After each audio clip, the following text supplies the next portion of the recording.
there are some issues and some things in our lives that we just can't stay up and figure out and talk through in one night.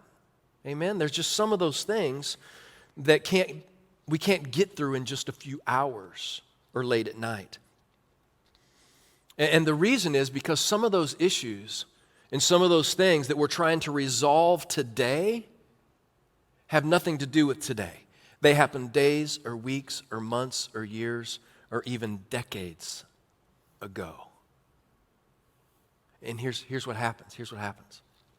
The distance that you feel today, sometimes in your relationships, in your marriage, is often not related to anything that happened today.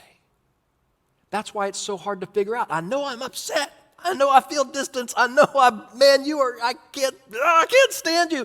But I don't even know if it was anything that happened today. It's happened, something that happened way, way back. And I think that's why when Paul says there in Ephesians, he says, listen, don't let the sun go down while you're still angry.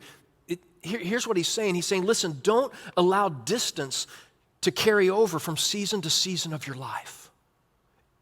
It's not just going to bed angry. That's a thing we don't want to do. But he's also saying don't carry over things from one season to another season of your life, because it's going to cause distance between you. Don't allow the anger that you feel today to carry over into tomorrow and create distance. Don't allow that distance that you start to feel today to carry over into tomorrow. Friends, listen, if you're married and if you're here today on any campus, if you're here at Orland, New Lenox, Homeward Glen, if you're online and you feel some distance between you and your spouse right now, it's Valentine's weekend.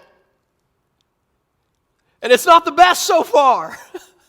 And you're feeling some distance growing between you. Listen, I would just encourage you, just give attention to that. Do whatever you can to shrink the distance every day. I think that's what Paul is saying. That's what the Bible is saying. Don't allow it to grow and grow and grow until you don't have any idea where it even started.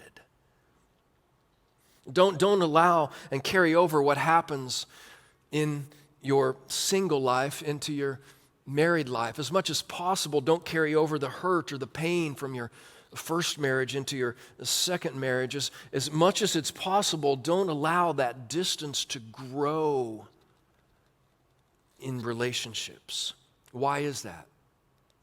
Well, it's because Paul goes on here in Ephesians, and he says this, because what happens is, and do not give the devil a foothold. If you allow that distance to continue to grow, I'm just going to rely on myself. Listen, we've talked about this 100 times.